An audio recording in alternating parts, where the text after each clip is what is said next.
그러니까 결국은 죄의 문제가 생길 수밖에 없는 이유, 그 다음에 죄의 반대로 의의가 생길 수밖에 없는 이유, 자유의지가 존재할 수밖에 없는 이유에는 꼭 이제 죄만이 아니라 하나님이 이루시고자 하는 더 큰 뜻이 있어요. 그래서 그 뜻에 대해서 이제 우리가 얘기를 하려고 하는 거예요.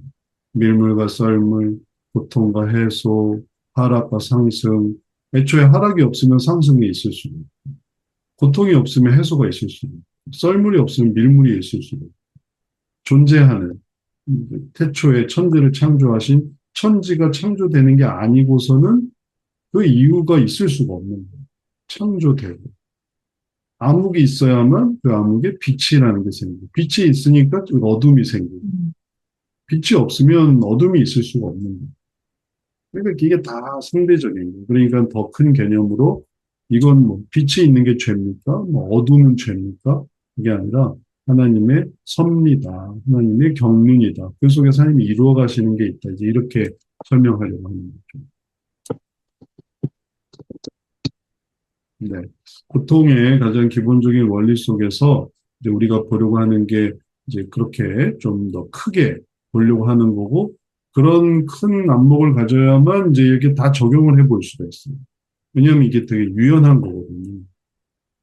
그리고 모든 부분에 다 적용이 될 수 있어요. 그리고 그거를 좀 더 부드럽게, 유연하게, 익숙하게 받아들이게 하는 이런 요소들이 있다는 것에 대해서.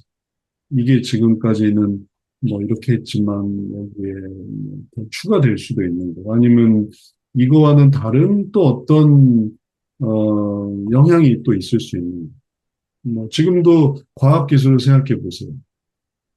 완성된 게 아니거든요. 왜냐하면 발전되고 있으니까. 발전되고 있으면 완성된 게 아닌 거예요. 새로운 게 나오면 완성된 게 아니에요. 근데 하나님의 안에서는 발전이라는 게 없어요. 하나님은 그냥 완벽 그 자체니까.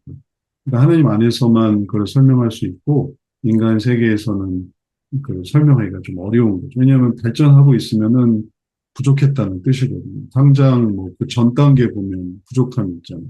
그러니까 지금도 최신일 뿐이지 다음에 더 좋은 게 나오면 이게 얼마나 이게 부족한 것으로 드러나겠어요. 시간 문제일 뿐이지.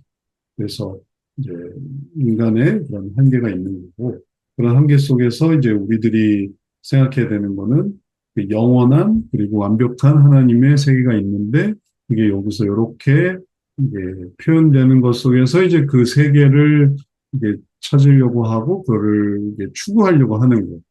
그 자체가 되게 중요한 의미가 있는 좀 어려운 말이 됐는데 하여튼 고통은 그렇다라는 거예요. 그럼 좀 이해가 되셨을까요? 그러니까 아, 그러니까 그 문제를, 그 피상남자의 문제를 이해할 때 그거를 죄의 문제만으로 해석해서는 안 된다는 말씀인 거죠. 그렇죠. 네, 네. 잘 이해하셨어요. 죄만이 아니고. 왜 그 소경에 대해서도 이 사람이 누구 죄입니까? 할 때 예수님께서 말씀하니까 죄 문제가 아니다. 이건 하나님 영광에 관한 문제다라고 말해서 말씀하셨기 때문에 죄만으로 해석할 수 없는 그런 일들이 있어요. 하나님 영광을 위해서 하게 된 것이다. 그 십자가도 마찬가지입니다. 십자가만 그런데 아니. 그럼에도 그 피상남자의 욕구를 이렇게 찾아가야 되는 거잖아요. 네, 그러면은 피상남자의 죄를 지적하게 되는 게 그렇죠. 되는 근데 이제 거니까. 죄만이 아니라는 거죠. 죄를 피하는 게 음, 아니고, 죄가 없다는 게 아니고, 죄가 있는데, 죄만은 아니라는 거죠. 다른 게 있을 수도 음, 있다라는 것을 생각하면서 지금 죄를 생각하는 거죠. 이게 큰 차이예요. 그런 여지가 있는 거와 없는 거. 반대로는 죄를 아예 생각을 안 하잖아요. 죄도 생각하지 않으니까 그 다음에 것도 생각하지 않게 되고, 그러니 그거는 이제 답이 없는 거고, 이제 우리는 죄를 생각하는데 그렇다고 우리가 죄를 생각하지만 죄만은 아니라는 거예요. 음.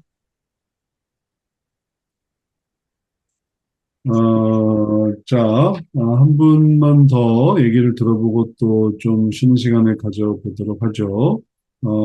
김동수 사모님은 어떻게 생각하세요? 이 고통에 대해서? 아, 네. 쉬는 시간이 다 돼가지고, 제가 뭐, 더